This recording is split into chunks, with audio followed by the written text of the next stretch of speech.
মহাবিপদে ভাইপো অর্থাৎ অভিষেক বন্দ্যোপাধ্যায়। কেন মহাবিপদে? ইতিমধ্যে আমরা দেখেছি একেবারে বিদ্বেষমূলক মন্তব্য ছড়িয়ে, যে ক্ষেত্রে তিনি বলেছিলেন ডিজে বাজানো হবে 4 তারিখের পর, কোনো জল্লাদ দিল্লির জল্লাদ বাঁচাতে পারবে না। ঠিক এই মামলায়, এই সংক্রান্ত মামলায় রাজীব সরকারের করা মামলা সিআইডি গ্রহণ করে। সিআইডি মঙ্গলবার অর্থাৎ আজ তাকে একেবারে হাজিরা দেওয়ার জন্য তলব করে। এরপর তিনি হাজিরাও দেন। কিন্তু কেন আমরা একথা বলছি যে মহা বিপদে তিনি পড়ে গেছেন, তার একটা বেসিক কারণ। প্রথম, তার যে পিএ অর্থাৎ সুমিত রায়, তাকে বিভিন্ন মামলায় তদন্ত করা হয়েছে এবং বিভিন্ন মামলায় তাকে খুঁজে বেড়ানো হচ্ছে, তাকে কোনোভাবে পাওয়া যাচ্ছে না। প্রাথমিকভাবে মনে করা হচ্ছে যে এই সুমিত রায়কে যদি পাওয়া যায় সেক্ষেত্রে অভিষেক বন্দ্যোপাধ্যায়কে একেবারে ফিনিশ করে দেওয়া যাবে। তার কারণ সুমিত রায় অভিষেক বন্দ্যোপাধ্যায়ের বিভিন্ন কাজকর্ম সম্পর্কে জানতেন, প্রথম। দ্বিতীয়, আমরা যদি দেখি সেক্ষেত্রে একেবারে সইজাল দুর্নীতিকাণ্ডে রবিবার প্রায় 12 ঘন্টা হাজিরা দিয়েছেন, তাকে ফের আবার তলব করা হতে পারে খুব শীঘ্রই। কারণ আমরা দেখেছি ইতিমধ্যে সইজাল কাণ্ডে তিনি হাইকোর্টের দ্বারস্থ হয়েছিলেন যেন তাকে গ্রেফতারি না করা হয়, এইরকম একটা রক্ষা কবচ চেয়ে। সেক্ষেত্রে তাকে রক্ষা কবচ কার্যত না দেওয়া হলেও যাতে 14 দিন তাকে গ্রেফতার না করা হয়, অর্থাৎ নেক্সট হিয়ারিং অবধি, সেই পারমিশন তিনি পেয়েছিলেন। অর্থাৎ সেই হিয়ারিং এর ডেটও কিন্তু খুব শীঘ্রই চলে আসছে।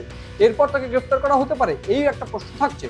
অন্যদিকে আমরা যদি দেখি সেক্ষেত্রে শিক্ষক নিয়োগ দুর্নীতিকাণ্ডে তাকে বসিয়ে গতকাল জেরা করা হয়েছে এবং সেক্ষেত্রে একাধিক তথ্য প্রমাণ 5000 পাতার নথি তিনি জমা দিয়েছিলেন বলে উল্লেখ করেছিলেন তিনি। এবং এক্ষেত্রে এই যে ব্যক্তি অর্থাৎ অভিষেক বন্দ্যোপাধ্যায়, তাকে 12 পাতার প্রশ্ন তাকে বসিয়ে 12 পাতার জিজ্ঞাসাবাদ করা হয়েছে।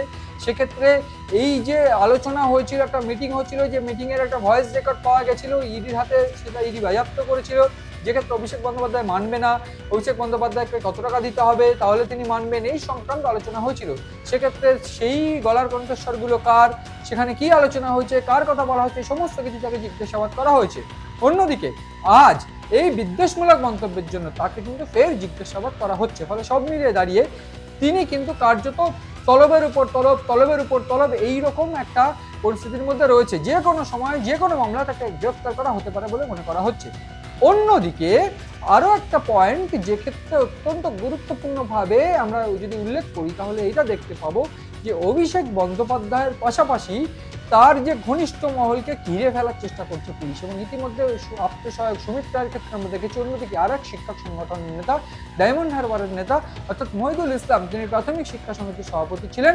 এক্ষেত্রে এই প্রাথমিক শিক্ষা সংগঠনের যে সভাপতি অর্থাৎ এই মহিদুল ইসলাম, তাকে আমরা দেখেছি গতকাল যখন তিনি ইডি দপ্তর থেকে বেরোন সেক্ষেত্রেও তিনি সঙ্গে ছিলেন, সেক্ষেত্রেও তার সঙ্গে দেখা যায় অর্থাৎ মহিদুল ইসলামকে। সেক্ষেত্রে আজ একেবারে তাকে ডায়মন্ড হারবার বাজার থেকে গ্রেফতার করা হয়েছে। তিনি এর আগেও তিনি এই গ্রেফতার হবেন কিনা, গ্রেফতার হতে পারেন, এই একটা যে ফেসবুক লাইভে করে সেটাও তিনি পরিষ্কার করে বলছেন। সেক্ষেত্রে এই যে দুষ্কৃতীরা তারা যে গ্রেপ্তার হচ্ছে অর্থাৎ এই অভিষেক বন্দ্যোপাধ্যায়ের ঘনিষ্ঠ যারা রয়েছে, সেক্ষেত্রে জাহাঙ্গীর থেকে শুরু করে এই আরো একজন যারা রয়েছে মহিদুল ইসলাম, আত্মসহায়ক সুমিত রায়, তাদের যে র্যাকেট, এই যে র্যাকেটটা গ্রেপ্তার করা হলো, অভিষেক বন্দ্যোপাধ্যায়ের যে দুর্গ সেটা যে ভেঙে পড়তে শুরু করবে সেটা পরিষ্কার। এবং ঠিক সেই দুর্গই কিন্তু এই মুহূর্তে ভেঙে পড়তে শুরু করছে। অন্যদিকে দলের কেন্দ্রেও তিনি কিন্তু কোণঠাসা।